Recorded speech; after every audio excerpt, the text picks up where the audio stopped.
Hola, hola chicos, ¿qué tal? ¿Cómo están? Espero que estén muy bien. Yo estoy súper bien hoy. Today we're going to be focusing on a few verbs that we have in Spanish that when we use them in the present, they mean something, but then when used in the preterite, they mean something else. So I have a few examples for you guys in this presentation that I'm going to share with you. I hope you find it helpful. After watching it, of course, as always, please reach out to me if you have any questions. I am more than happy to help. Okay? Chao. Hola, hola chicos, ¿qué tal? ¿Cómo están? Espero que estén muy bien. Yo estoy súper bien. Hoy vamos a aprender sobre unos verbos que cambian de significado en el pasado o en el pretérito, mejor dicho. Vamos a ver a 4 verbos específicamente cuyo significado cambia en el pasado. So these are verbs whose meaning changed in the past. They are some verbs that you have already seen in the present tense, but today we're going to be looking at them in the past tense, and we're going to be focusing on how their meanings change in the past. So let's go ahead and start looking at this slide that I have here in front of you guys. So it's a meme or un meme. We see una gata, un ratón, el papá del ratón y la mamá del ratón. Ellos son los papás del ratón. El ratón trajo a la gata a su casa y les dice a sus papás, papás, es mi novia. Nos conocimos en internet. Papás, es mi novia. Nos conocimos en internet. So here he's talking to his parents. He's saying parents, papás. Es mi novia. So here he's saying she is my girlfriend. You don't see the word ella, but it is implied because novia means girlfriend. So she's my girlfriend. And then he's saying nos conocimos en internet. Conocimos from the verb conocer. You may or may not remember, but conocer means to know. Now, in the past, though, it's not going to mean exactly to know, but it's going to mean to meet.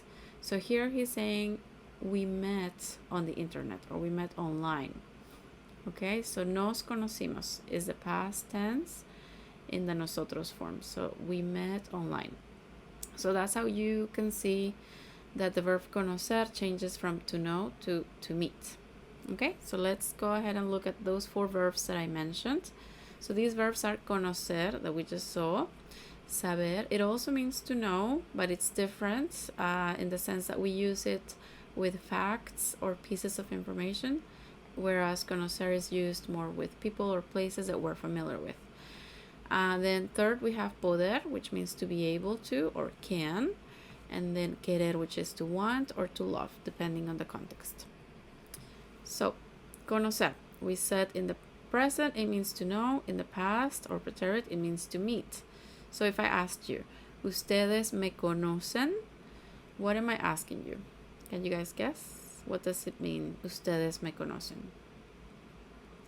If you said, do you guys know me? Then that's correct. That question is asking if you know me. Now, what is implied here is whether you have met me already in the past. Whether it was in person or online, that's kind of irrelevant, but whether you have met me. And in our case, we have met each other because we have been together for the past few months, right, in this class. And with some of you even since last year, because I met some of you in the classroom or online last semester. So I could say, algunos de ustedes me conocieron en el salón de clase en enero y otros me conocieron por Zoom. Okay? So me conocieron, meaning you met me. Some of you in the classroom, some of you via Zoom. Okay, muy bien. Saber means to know as well in the present, but in the past it kind of changes to find out. So here, let's look at this meme. Vemos dos camaleones, un camaleón más grande y un camaleón más pequeño. El más pequeño está diciendo, voy a pintar algo y tú adivinas qué es. So I'm going to paint something and you guess what it is. And then el camaleón grande dice, es un arco iris. So it's a rainbow. And then the little chameleon says, ¿Cómo lo supiste? So how did you find out? Could also be translated as how did you know, but more specifically, I guess, if you say, how did you know? How did you find out? Sorry. So the joke here is, chameleons, they reflect their environment, they change according to their environment. So I guess he's in front of his rainbow that he just painted, so that's why the other one was able to figure it out. Okay. Poder means to be able, but in the past it means to manage. So here I have a little verse. It's kind of uplifting. It's about the pandemic, la pandemia. So I'm going to read it to you, where we're going to be using or seeing the verb poder and the verb tener in the past. So, no pudiste viajar, meaning you were not able to travel, pero pudiste dedicarle más tiempo a tus hijos, but you were able, or you managed to dedicate more time to your children. Tuviste que ponerte una mascarilla. You had to wear or to put on a mask, a face mask. Pero al menos pudiste continuar respirando. But at least you managed, or you were able to continue breathing. No pudiste abrazar y besar a tus padres, so you weren't able to hug and kiss your parents, pero aprendiste a decirles más veces te quiero. But you learned to tell them more often, I love you. Sí, el 2020 nos ha quitado muchas cosas. Yes, 2020 has taken away many things. Quitar means to take away. Pero nos ha enseñado a valorar mucho más las que tenemos. But it has taught us to value much more what we do have, those things that we do have. And then nos quedamos con eso. So do we keep that? So that's kind of an uplifting verse, looking back in retrospective of what life has been, or what this pandemic has taught us. Looking at the bright side. Okay, so but no poder, the meaning itself is not to be able, like in the present. It could also mean to fail. So after trying many times to do something, if you continue to not be able to do it, we could also translating as to fail. So here in this meme or this dialogue, we can see a conversation between una mamá y su hijo. And let's go over it. So, mamá, te presento a mi novia. So the son is speaking here. He's saying, Mom, let me introduce you to my girlfriend. And the mom responds, ¿No te pudiste conseguir algo mejor? So pudiste from the verb poder, and then in a negative. So you didn't, or you failed to obtain something better, or you couldn't get something better. Conseguir is to obtain. And then the son says, Mamá, déjala en paz, la amo. So mom, leave her alone, la amo, I love her. I love is amo, and then la her, I love her. And then the mom says, cállate, estoy hablando con ella. So she's saying, shut up, I'm talking to her. So she wasn't talking to him, she was talking to her, but he assumed she was talking to him. Okay, so she said, no te pudiste. So here she's saying, you failed to obtain something better. Okay.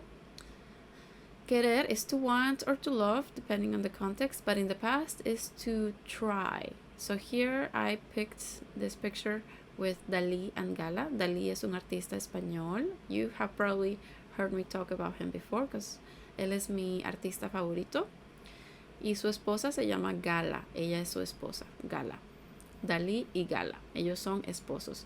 Él es un artista español muy famoso. Es el padre del surrealismo español. So here I put Dalí quiere a Gala. So Dalí loves Gala. And Dalí quiso ser inmortal. So quiso is the form of the verb querer in the past. It's not that he wanted, but he tried actually to become or to be immortal. He did something, or he was trying after studying like physics and I can't remember what else, but he was trying to find a way to become immortal. So he tried. Él quiso. Dalí quiso ser inmortal. Okay, and no querer, so querer in the negative, no querer could mean to refuse. In the present it means to not want or to not love, but in the past it could mean to refuse. So this little boy, este niño, he said, él dijo, no quise ir a la escuela. So he said, I refused to go to school. I didn't want to go to school, or I refused to go to school. It could also mean to refuse. Okay, and let's let's see what else. Oh, okay. Here tengo una canción para ustedes. En esta canción ustedes van a escuchar el verbo conocer, but being used in the past tense. So conocer means to know, but in the past it means to meet. So you're gonna listen to this band, Jarabe de Palo, talking about a girl that is a skinny girl. So the name of the song is La Flaca, the skinny girl. And he's talking about meeting her, or he says, I met her. So you're gonna pay attention to the very first verse of this song and see if you can hear that verb, el verbo conocer, in the past tense. Okay, so let me play that song for you.